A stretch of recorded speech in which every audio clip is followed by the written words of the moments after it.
राष्ट्रीय मजदूर कांग्रेस इंटक की मुजफ्फरपुर कांटी में बैठक हुई, जिसमें पूरे जिले से पदाधिकारियों ने भाग लिया। बैठक का उद्देश्य अनपढ़ मजदूरों को जागरूक करना।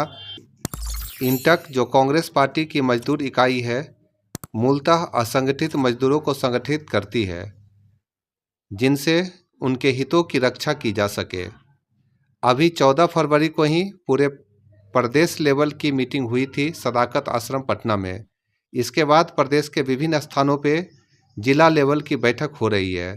कांग्रेस मजदूर इकाई की ये बहुत ही सराहनीय कार्य है, क्योंकि अशिक्षित मजदूर को पता ही नहीं होता है कि सरकार के तरफ से उनके लिए बहुत सारी कल्याणकारी योजनाएं चलाई जाती है। इस बैठक में 7 प्रस्ताव पास हुआ है। आइए देखते हैं हमारे संवाददाता निकेश कुमार ठाकुर की रिपोर्ट कांटी ब्लॉक मुजफ्फरपुर से। सर, आपका नाम क्या है? कुमार आशुतोष। आज क्या चीज़ का मीटिंग था सर? आज इंटक कार्यकारिणी की बैठक थी।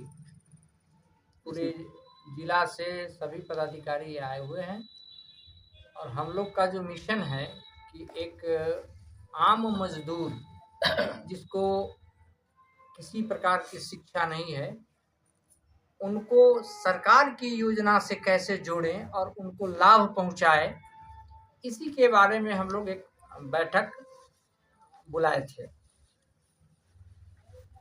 इस बैठक में क्या क्या चीज़ का प्रस्ताव निकला है?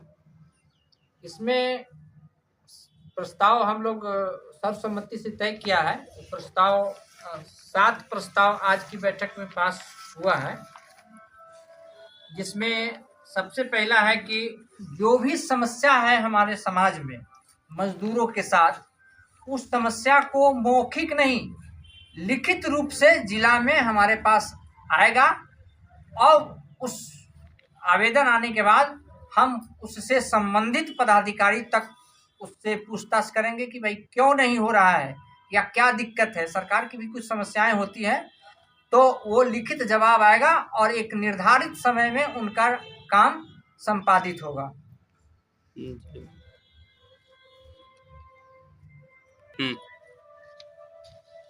बोलिए सर। और आगे जो योजना पास हुई है उसमें है कि हम वार्ड स्तर पे अपना एक प्रतिनिधित्व तैयार करेंगे, जिसमें सारे लोग ने सर्वसम्मति दी है कि 23 मार्च को जब अगली बैठक हम लोग कटरा प्रखंड में करेंगे, पूरे जिला से हमारे प्रतिनिधि वहां जाएंगे और कटरा के बैठक में यह प्रस्ताव पास हो जाएगा कि हम 23 मार्च को जितने वार्ड हैं उस वार्ड में हम अपना प्रतिनिधि खड़ा कर सकें। उसके बाद अभी तुरंत मैट्रिक और इंटर का एग्जाम खत्म हुआ है, उसका रिजल्ट आने वाला है, तो हमारे जितने मजदूर भाई के बच्चे उसमें अव्वल आएंगे या 60% से एबव मार्क्स आएंगे, उसके लिए हम लोग सरकार से, उनको श्रम विभाग से उसका अनुदान उन बच्चे तक, उनके माता पिता तक पहुंचेंगे।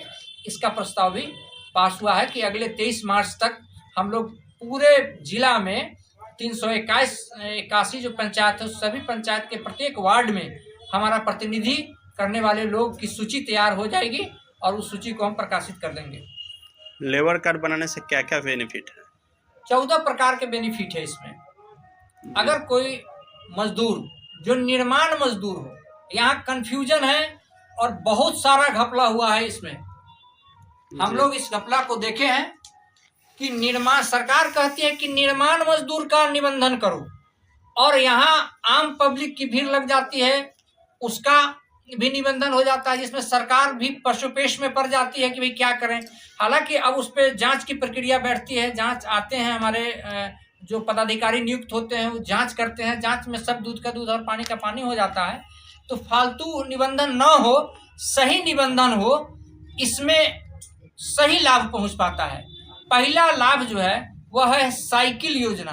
1 साल की सदस्यता हो जाती है तो साइकिल दिया जाता है मजदूर को। भाई निबंधित हो गया तो काम करने कैसे जाएगा, तो सरकार उसके लिए एक साइकिल देती है, जिसमें 3500 रुपये का अनुदान देती है।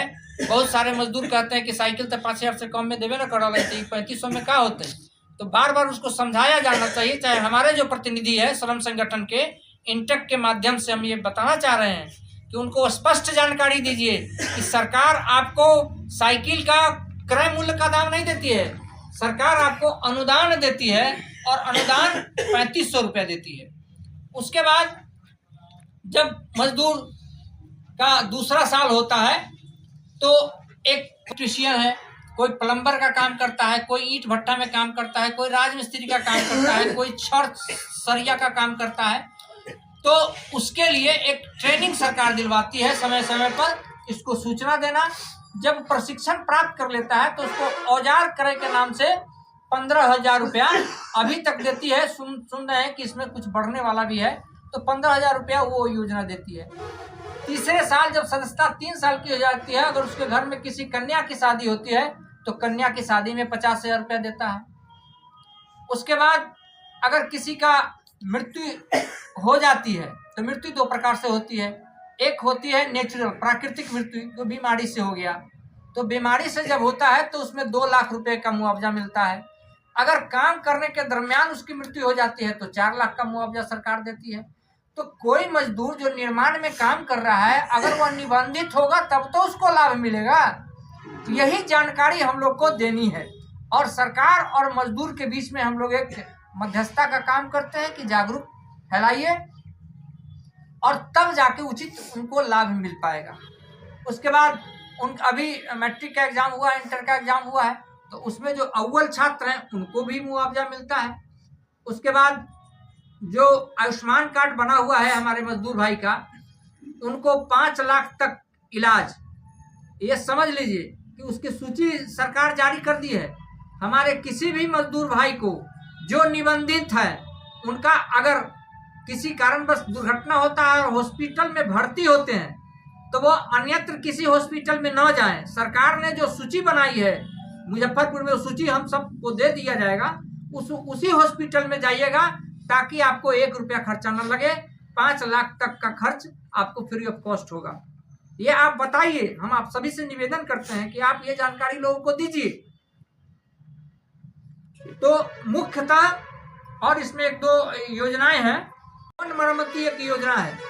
भवन मरम्मती योजना में उसमें दिक्कत क्या आ रही है, ये सरकार से हम लोग लिखित रूप से डिमांड कर चुके हैं कि जिसके नाम पर जमीन नहीं है, बाबा के नाम पर, परबाबा के नाम पर, उसके ऊपर पीढ़ी के नाम पर खतियान बना हुआ है और उनके जमीन में घर बना हुआ है इस मजदूर का, तो वो एलपीसी और अपने नाम से करंट रसीद कहाँ से लाएगा। लेकिन जिन